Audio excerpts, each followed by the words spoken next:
स्वागत है आप सभी का फिर से एक नई वीडियो में। इस वीडियो में हम बात करने वाले हैं हिंद कॉपर के बारे में। ये स्टॉक आज 10% की तेजी में देखने को मिल रहा है। अभी तो 9.99% की तेजी चल रही है, ये बढ़ भी सकती है क्योंकि अभी मार्केट चालू है, तो इस हिसाब से ये तेजी बढ़ भी सकती है, घट भी सकती है, देखते हैं क्या होता है। लेकिन अभी आप यहाँ पे देख सकते हो अच्छा खासा वॉल्यूम भी आया है। आज की डेट है 28 दिसंबर 2023।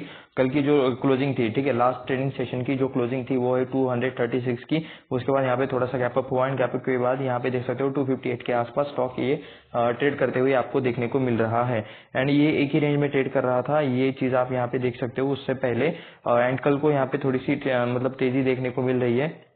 एंड कह सकते हो इसका जो लॉन्गर पिक्चर है वो हमें डे के टाइम फ्रेम पर समझ में आ जाएगा। ये सिर्फ 5 मिनट का टाइम फ्रेम है जिस पर हम सिर्फ आज के दिन का एनालिसिस देखने वाले हैं।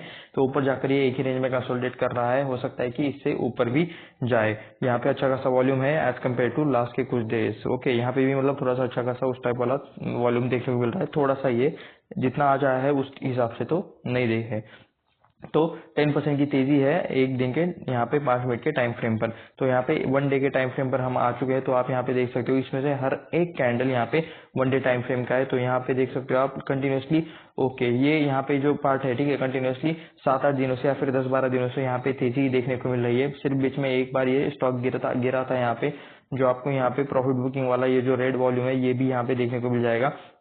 यहाँ पे भी मतलब वॉल्यूम आया था, यहाँ पे भी वॉल्यूम आया था। ये रेड वॉल्यूम है, यहाँ पे भी देख सकते हो। तो यहाँ पे आई थिंक 7% 8% ऐसी वाली नॉर्मल तेजी आती रहती है, तेजी मंदी आती रहती है।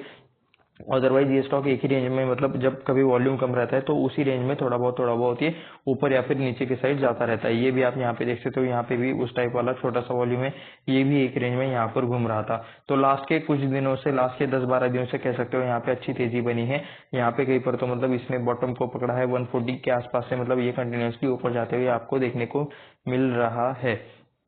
तो इसी के साथ हम यहाँ पे देखेंगे 1 मंथ के टाइम फ्रेम का डेटा, जो कि हमें देखने को मिल रहा है 2010 से 2010। आप यहाँ पे देख सकते हो उस टाइम पे ये स्टॉक कितने के आसपास ट्रेड करता था, 700 के आसपास अप्रोक्सीमेटली ये ट्रेड करता था। एंड वहां पे अगर किसी ने खरीदा होगा तो वो अभी भी लॉस में होगा। अभी लिटरली 258 के आसपास प्राइस चल रहा है, तो उसका 60% 50% ऑलरेडी कैपिटल उड़ चुका है। अब तक यहाँ पे होल्ड क्या होगा, तो अभी मतलब आगे क्या होगा पता नहीं, लेकिन यहाँ पे तो देखने को मिल रहा है। ये गवर्नमेंट टाइप वाली थोड़ी सी कंपनी है। गवर्नमेंट से ज्यादा मैं अगर ये प्रॉपर बोल दूं तो ये मेटल एंड माइनिंग में काम करने वाली कंपनी है।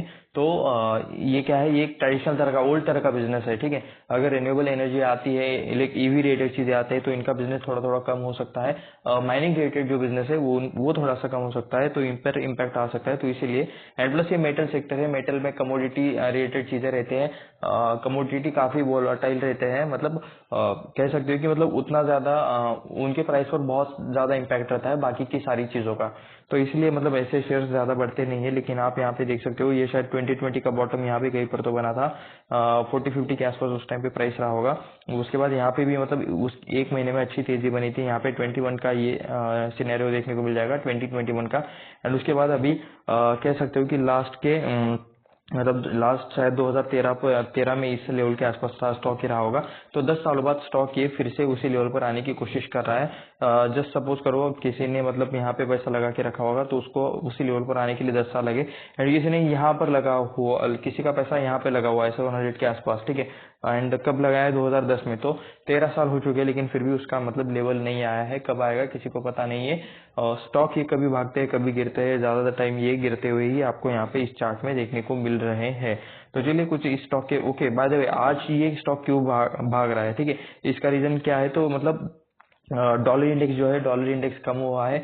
एंड प्लस सभी मेटल एंड माइनिंग वाले स्टॉक भाग रहे हैं। तो इस वजह से मतलब इसने भी मतलब उसी रैली में पार्टिसिपेट किया है, ऐसा आप यहाँ पे कह सकते हो। बाकी के स्टॉक्स भाग रहे हैं माइनिंग एंड मेटल रिलेटेड, तो इसलिए ये स्टॉक भी आपको अच्छे खासे तेजी में देखने को मिल रहा है। मैं एक बार आपको यहाँ पे, ओके, ये 1 मंथ का टाइम फ्रेम है, तो यहाँ पे आप पूरा का पूरा इसका 2010 से अभी तक का ये परफॉर्मेंस देख सकते हो। तो चलिए हम अभी देखने वाले हैं कि इसके फाइनेंशियल्स कैसे है, रिजल्ट कैसा है, एंड कुछ बिजनेस रिलेटेड चीजें भी हम इसके बारे में देखेंगे। उससे पहले ये किसी भी तरह का रिकमेंडेशन नहीं है, ये सिर्फ रिसर्च एंड एजुकेशन के लिए ये वीडियो हम बना रहे हैं। इसमें किसी भी तरह का बाय सेल का रिकमेंडेशन नहीं रहेगा। आप खुद से स्टडी करें, खुद से सारी चीजें ट्रैक करें, अपने फाइनेंशियल एडवाइजर से राय ले लें, एंड उसके बाद ही जो करना है वो करें, वो भी खुद की जिम्मेदारी पर, ठीक है। ये वीडियो सिर्फ रिसर्च एंड एजुकेशन पर्पज के लिए है, ये मैं यहाँ पे क्लियर डिस्क्लेमर दे देता हूँ। तो चलिए चलते हैं कुछ इसका डेटा देखने के लिए। तो आप यहाँ पे देख सकते हो हम आ चुके हैं स्क्रीनर पर आप यहाँ पे देख सकते हो incorporated in 1967 Hindustan copper limited HCL was formed to take over national mineral development corporation okay and it is the first Indian PSU यानी कि गवर्नमेंट कंपनी है over only vertically integrated copper producing okay ये vertically integrated company है यानी कि raw material से लेकर ये मैन्युफैक्चरिंग करते हैं उसके बाद इसका मतलब डिस्ट्रीब्यूशन भी करते हैं तो कुछ इस टाइप वाले कंपनी यानी कि जो ऊपर वाले जो प्रोडक्ट्स है ठीक है अगर सपोज मैं कॉपर रिलेटेड कुछ काम करता हूँ तो मैं उसका माइनिंग भी करूंगा माइनिंग भी मैं ही करूंगा उसके बाद उस जो ओर रहता है ठीक है ओर से कॉपर भी मैं ही बनाऊंगा उसके बाद कॉपर से जो प्रोडक्ट बनते हैं वो भी मैं ही बनाऊंगा तो ये कुछ रहता है ये वर्टिकल इंटीग्रेशन जैसी चीजें यानी कि आप प्रोडक्ट के एकदम बेस में जाते हो और वहां से प्रोडक्ट को डेवलप करना चालू करते हो तो इसे कह सकते हो वर्टिकल इंटीग्रेशन तो various process of right from the copper mining to the final stage of converting copper into sea level product तो ये पूरा कॉपर को माइनिंग करके उसका मतलब पूरा मेटल बना के अच्छा प्रॉपर प्रोडक्ट तक मतलब सी लेवल प्रोडक्ट तक कन्वर्ट करने में ये लोग हेल्प करते हैं ये इस कंपनी का काम है इन शॉर्ट कॉपर में ये लोग काम करते हैं 1967 में बना था एंड यहाँ पे एक और नेम है नेशनल मिनरल डेवलपमेंट कॉर्पोरेशन ठीक है तो इसको मतलब यहाँ पे टेक ओवर करने के लिए ये बना था तो चलिए ये तो थोड़ा सा हम बिजनेस के बारे में पढ़ लिए एंड इसके बारे में और डिटेल्स भी हम देखेंगे इनके वेबसाइट पर तो तब तक के लिए ये कुछ बेसिक डेटा हम यहाँ पे पढ़ लेते हैं तो आप यहाँ पे देख सकते हो 259 के आसपास प्राइस चल रहा है 9.97% की तेजी देखने को मिल रही है 25,000 के आसपास 25,000 करोड़ के आसपास आपको इसका मार्केट कैप देखने को मिल रहा है करंट प्राइस 259 के आसपास चल रही है इसका जो एक साल के अंदर का जो हाई है वो है 259 एंड एक साल के अंदर का लो है 93 के आसपास फेस वैल्यू आपको 5 का देखने को मिल रहा है यानी कि चाहे तो कंपनी स्प्लिट या फिर बोनस एक्शन दे सकती है लेकिन कंपनी चाहे तो दे सकती है आपके चाहने से किसी रिटेल इन्वेस्टर या फिर शेयर होल्डर के चाहने से ऐसा नहीं होता वो कंपनी का डिसीजन होना चाहिए डिविडेंड यील्ड भी आपको यहाँ पे देखने को मिल जाएगा 0.37% का यहाँ पे डिविडेंड यील्ड मिलता है आरओई यहाँ पे 14.7% आरओसी 18% का आपको देखने को मिल रहा है यानी कि कंपनी प्रॉफिट में शायद देखने को हमें मिल सकती है नीचे के डेटा में बुक वैल्यू 22 के आसपास देखने को मिल रहा है यानी कि अपने बुक वैल्यू के अप्रोक्सीमेटली 11x से 12x ये स्टॉक अभी ट्रेड कर रहा है ऐसा आप यहाँ पे कह सकते हो स्टॉक का पी आपको 78 के आसपास देखने को मिलता है इस पी को हमें दो चीजों के साथ कंपेयर करना है एक तो इसी सेक्टर वाले अदर कंपनीज के साथ एंड सेकंड इसी कंपनी के साथ लेकिन प्रीवियस डेटा के साथ यानी कि 2010 से हमें जो डेटा देखने को मिल रहा है तो उस टाइम पे पी कितना था उसके बाद 12, 14, 15 इस टाइम में पी कितना था तो ये हम वहां पे कंपेयर करेंगे इसके नीचे तो यहाँ यही पे हम पी कंपेयर करने वाले हैं यहाँ पे आप देख सकते हो पी रेशो चार्ट हम ऑलरेडी देख चुके हैं तो चार्ट की जगह हम यहाँ पे सिर्फ पी देखेंगे तो आप यहाँ पे देख सकते हो यहाँ पे ईपीएस यहाँ पे माइनस में चला गया था यानी कि अगस्त 20 या फिर मई 21 तक कंपनी यहाँ पे लॉसेस में थी इसे मैं एक बार मैक्स कर लेता हूँ क्योंकि हमें मैक्स डेटा ही देखना है तो कंपनी यहाँ पे दो बार लॉस में देखने को मिले एक तो ये वाला पार्ट एक तो ये वाला पार्ट तो ये जनवरी 2006 ओके ये जनवरी 2009 तो पी आप यहाँ पे देख सकते हो यहाँ पे 250 के आसपास पी देखने को मिल रहा है एंड यहाँ पे ये ईपीएस वाला पार्ट है ये पी वाला पार्ट है तो थोड़ा सा मैं चीजों को क्लियर कर लेता हूँ जो इसका ऑल टाइम हाई है वो है 250 के आसपास इसका पी उस टाइम पे रहा होगा एंड अभी यहाँ पे जो पी चल रहा है वो अभी 52, 60, 70 के आसपास आपको देखने को मिल रहा है तो अभी जो पी है वो हमें यहाँ पे देखना है तो मैं इसे थोड़ा सा यहाँ पर क्लिक कर लेता हूँ तो 22 दिसंबर का पी आप यहाँ पे देख सकते हो 68.5 के आसपास आपको देखने को मिल रहा है एंड जो कि अभी का पी आपको देखने को मिल रहा है 80 के आसपास क्योंकि आज स्टॉक में तेजी देखने को मिल रही है आप यहाँ पे देख सकते हो अभी ये 13% से तेज है जब हम मतलब इस वीडियो की स्टार्टिंग कर रहे थे तब वहाँ पे 9% की तेजी देखने को मिल रही थी अब यहाँ पे 12.88 या फिर 13% की तेजी आपको यहाँ पे देखने को मिल रही है तो इसलिए ये लेटेस्ट वाला पी यहाँ पे अपडेट हुआ नहीं है ये 22 दिसंबर का है तो इसे मैं कर देता हूँ एक महीने के टाइम फ्रेम पर तब हमें ये देखने को मिल जाएगा ओके कल का पी देखने को मिल रहा है 72.5 के आसपास ये वाला पार्ट 28 दिसंबर का तो आज का जो पी है वो आज के क्लोजिंग के बाद अपडेट होगा अभी पर लेटेस्ट को मतलब ये यहाँ पे देखने को मिल जाएगा लेटेस्ट वाला पी 80 आपको यहाँ पे 80.6 देखने को मिल जाएगा कम ज्यादा होने के साथ ये अपडेट होता रहता है तो ये था पी रेशो अपने पी के मतलब कह सकते हो ये ऑल टाइम हाई के आसपास तो नहीं है एक ही रेंज में ये ट्रेड कर रहा है लेटेस्ट वाला हाई वाला भी ये देख सकते हो कि 140 के आसपास आपको लेटेस्ट वाला हाई देखने को मिल जाता है लेकिन अपने मतलब ये अपने पी के कंपैरिजन में बहुत ज्यादा हाई पर नहीं है और बहुत ज्यादा लो पर भी नहीं है लो आपको यहाँ पे 50 के भी नीचे देखने को मिल जाएगा तो प्रोज एंड कॉन्स में आप यहाँ पे देख सकते हो कि क्या क्या पॉइंट्स यहाँ पे लिखे हुए हैं। सबसे पहले प्रोज पढ़ लेते हैं। कंपनी ने अपना कर्जा कम किया है, ये फर्स्ट पॉइंट लिखा है। उसके बाद लास्ट के 5 सालों में अच्छी प्रॉफिट ग्रोथ दिखाई है, ये भी यहाँ पे पॉइंट लिखा है 29.9% से। Company has maintaining healthy dividend pay out of 29.9%, यानी कि ये लोग डिविडेंड भी पे आउट कर रहे हैं।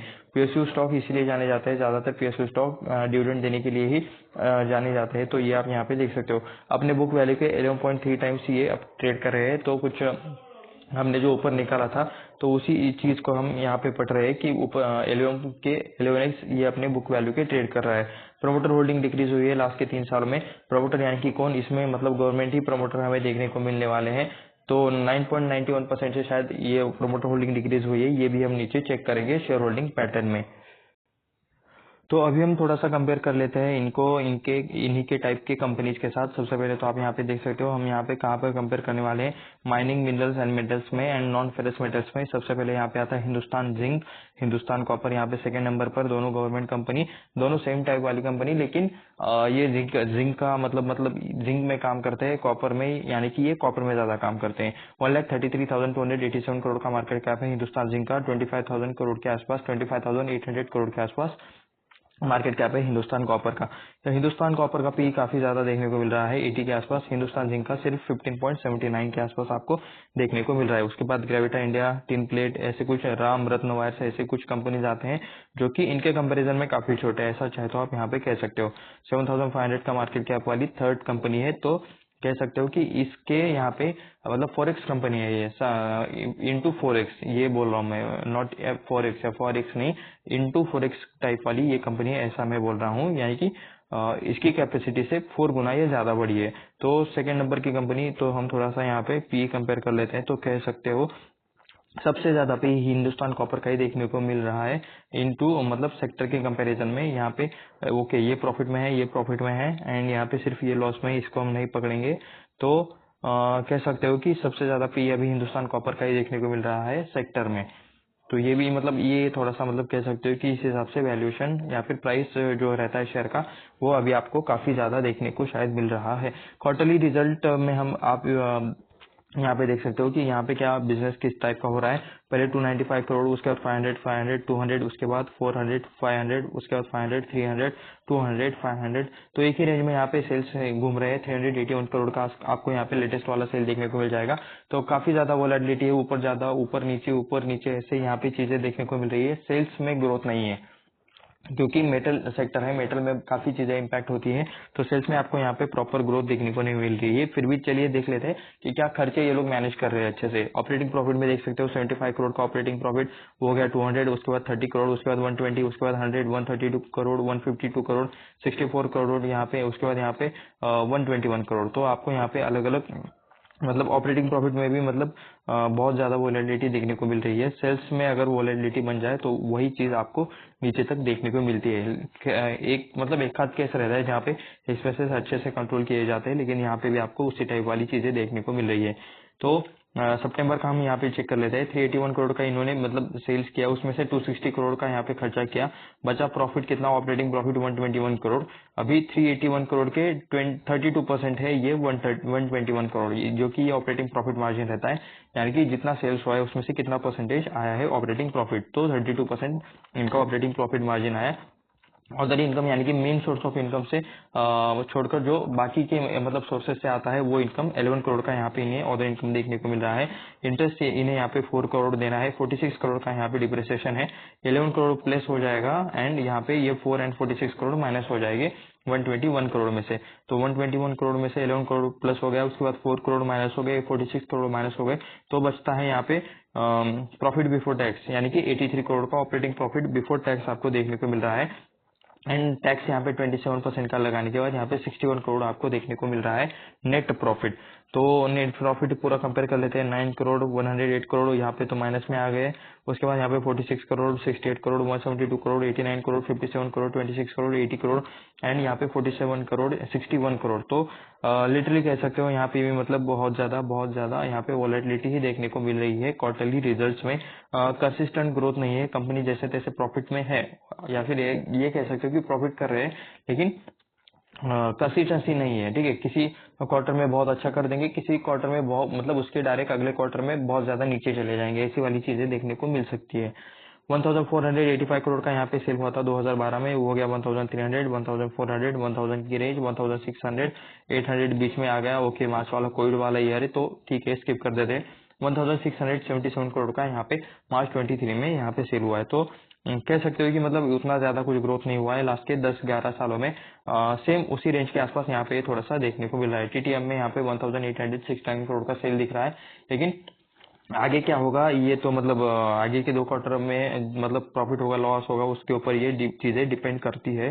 लेकिन मतलब टीटीएम में ये वाला जो मतलब 1869 का अब तक का दिख रहा है, ठीक है, ये भी अच्छा ही मतलब दिख रहा है एज कम्पेयर टू बाकी का डेटा।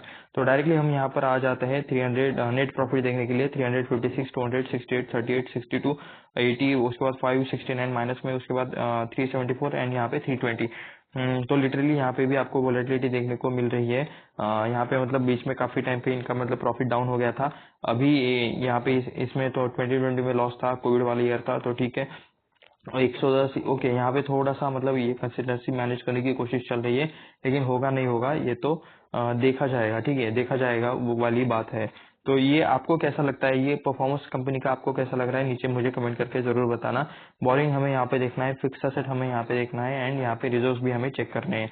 935 करोड़ के पहले रिजर्व थे जो भी हो चुके हैं यहाँ पे 1700, इसको डबल भी करेंगे 935 को, तो मतलब ये डबल भी नहीं हुआ है, ठीक है, ऐसा ये आप यहाँ पे नोटिस कर सकते हो। तो 10-11 सालों में रिजर्व से यहाँ पे 2x भी नहीं हुए, ऐसा आप यहाँ पे कह सकते हो चाहे तो। बोरिंग यहाँ पे आपको लॉन्ग टर्म बोरिंग अभी के लिए तो जीरो देखने को मिल रही है, शॉर्ट टर्म बोरिंग 291 करोड़ का देखने को मिल रहा है, जिसे कि 1 साल के अंदर सेटल करना रहता है शॉर्ट टर्म बोरिंग को। बाकी लीज लाइबिलिटी जीरो है, तो सिर्फ यहाँ पे कुछ अदर लाइबिलिटीज हो सकती है जो देखने को यहाँ पे मिल रही है। फिक्स एसेट में देख सकते हो 209 करोड़ के पहले फिक्स एसेट थे 2012 में, जो अभी हो चुके हैं 1359 करोड़ के। इनमें मतलब लैंड ही ज्यादा रहेगा, इनमें जो माइनिंग रिलेटेड चीजें रहते हैं लैंड रहेगा, उसके बाद कुछ मशीनरी ऐसे चीजें यहाँ पे आपको ज्यादा देखने को मिल जाएंगी। 39 करोड़ का लैंड देखने को मिल रहा है, बिल्डिंग 115 करोड़ की है, प्लांट मशीनरी 436 करोड़ का देखने को मिल रहा है, फर्नीचर एंड फिटिंग 42 करोड़ का, एंड रेलवे साइडिंग भी आपको यहाँ पे इसमें देखने को मिल रहा है। ये वाला मतलब पार्ट मैंने फर्स्ट टाइम देखा है, तो ठीक है, चलिए मतलब ये शायद ट्रांसपोर्टेशन के लिए यूज करते हैं, जो कुछ कॉपर का मतलब माइनिंग करके निकालते हैं, तो उसमें मतलब रेलवे साइडिंग का भी यहाँ पे यूज किया जाता है। व्हीकल्स देख सकते हो 3.37 crore, intangible asset 40 crore and other fix asset 68 crore के देखने को मिल रहे हैं। तो इस हिसाब से 1359 करोड़ के एसेट देखने को मिल रहे हैं। एसेट काफी अच्छे हैं इन सब इसमें। अगर मुझे सबसे ज्यादा क्या अच्छा लगा तो एसेट लगे, एसेट 200 करोड़ के 1359 करोड़ हुए, एटलीस्ट मतलब 6x हुए, सच है तो आप यहाँ पे कह सकते हो। एसेट की ग्रोथ काफी अच्छी है, लेकिन बाकी सारा परफॉर्मेंस ओके ओके टाइप वाला ही है। सिर्फ एसेट की बेसिस से हम यहाँ पे पूरा का पूरा डिसीजन नहीं ले सकते, मैं तो नहीं लेता, आपकी बात आप खुद बताओ आपको कैसा लग रहा है क्या नहीं। सारे मतलब हम यहाँ पे डेटा पढ़ रहे हैं, सिर्फ डिसीजन आपका रहता है, हम इसमें किसी भी तरह का रिकमेंडेशन नहीं दे रहे। 82% का यहाँ पे शेड्यूलिंग था 2017 में, 76% कर दिया 2018 में, जो कि मतलब ओएफएस के हिसाब से क्या होगा। उसके बाद यहाँ पे 66% आपको देखने को मिल रहा है अभी प्रमोटर में। तो ओके, एफ देख लेते हैं, पहले 0% थे, अभी 2% हो गए, 2.18%। डीआईएस पहले 13.41% थे, अभी 13.29% है, बीच में 16% हुए थे। डीआईएस ने बाद में कह सकते हो थोड़ा सा बेचा है, एफ ने थोड़ा सा खरीदा है, लेकिन डीआईएस अभी भी है, एफ अभी भी है। पब्लिक 3.70%, अभी 18.39% अभी आपको देखने को मिल रही है। प्रमोटर्स में गवर्नमेंट कंपनी है, तो प्रेसिडेंट ऑफ इंडिया के ही आपको पूरे शेयर्स देखने को मिल जाएंगे। प्रेसिडेंट ऑफ इंडिया 66.14% पूरा का पूरा हिस्सा। एफ यहाँ पे कौन कौन कम ज्यादा करता रहता है, तो यहाँ पे लिस्ट नहीं है एक्चुअली, तो ठीक है। डीआईएस में आप यहाँ पे लिस्ट दिख जाए तो यहाँ लाइफ इंश्योरेंस कॉर्पोरेशन, उसके बाद can't mutual fund, can't small cap fund, उसके बाद यहाँ पे SBI PSU fund, can't mutual fund. तो ये कुछ यहाँ पे डीआईएस यानी कि म्यूचुअल फंड या फिर कुछ इंडिया के इंस्टीट्यूशन है जो अपना माल अपनी शेयर होल्डिंग कम ज्यादा करते रहते हैं, ठीक है। इसका हम अभी जिस टाइम पे ये वीडियो बना रहे हैं उस टाइम पे ये होंगे नहीं होंगे ये फिक्स बोल नहीं सकते, क्योंकि इसका डेटा अपडेट होने के लिए टाइम लगता है। अगर किसी ने आज बेचा है तो वो इतनी इंस्टेंटली अपडेट नहीं होता, उसके लिए टाइम लगता है। आज किसी ने खरीदा भी होगा तो वो भी हमें बहुत टाइम बाद पता चलेगा, आज किसी ने बेचा भी होगा तो उसे भी उसके बारे में भी हमें पता चलने के लिए टाइम लगेगा। इसको मैं कर लेता हूँ एक बार रिफ्रेश। 9% की जो तेजी है वो अभी आपको 13.43% की देखने को मिल रही है हिंदुस्तान कॉपर की। तो इसे थोड़ा सा मैं ओके तो आप यहाँ पे देख सकते हो 5 दिनों का यहाँ पे 35% का तेजी देखने को मिल रहा है। लास्ट के 5 दिनों में 35% से स्टॉक भागा है। एक महीने का देखोगे तो 58% से स्टॉक भागा है। 6 महीने का देखोगे तो 130% के रिटर्न से इस ईयर के स्टार्टिंग से आप यहाँ पे देख सकते हो 128% के रिटर्न से। एक साल में अगर आप देखोगे तो 145% के रिटर्न से। 5 सालों का देखोगे तो 425% के रिटर्न से स्टॉक काफी गिरा था। जो हम यहाँ पे पैटर्न देख रहे थे, ठीक है, 2020 से पहले स्टॉक काफी गिरा था। तो वहां से मतलब ये बुल रन में ये भागा, इसी वजह से यहाँ पे इतने सारे रिटर्न्स देखने को मिल रहे हैं। लेकिन क्या सच में मतलब ये वाला मेन रहता है, ठीक है। मैक्स में आप यहाँ पे देख सकते हो अभी भी यहाँ पे 30% 27% की आपको गिरावट ही देखने को मिल रही है। जिस किसी ने भी यहाँ पे खरीदा होगा तो वो उनके मतलब अभी भी यहाँ पे उनके पैसे यहाँ पे रेड में ही देखने को मिल रहे होंगे। तो ये मतलब जिस किसी ने फर्स्ट टाइम खरीदा होगा, फर्स्ट यानी कि जब ये स्टार्ट हुआ था उस टाइम खरीदा होगा तो उनके लिए ये चीजें हैं। तो ये है हिंदुस्तान कॉपर की वेबसाइट, जो कि मतलब हिंदी में ओपन हुई है। क्या मैं इसे इंग्लिश में यहाँ पे चेंज कर सकता हूँ? ओके, बाय द वे चलिए हिंदी में ही पढ़ लेते हैं, क्या दिक्कत है। तो ये ताम्र कैथोड, ताम्र यानी कि कॉपर रहता है।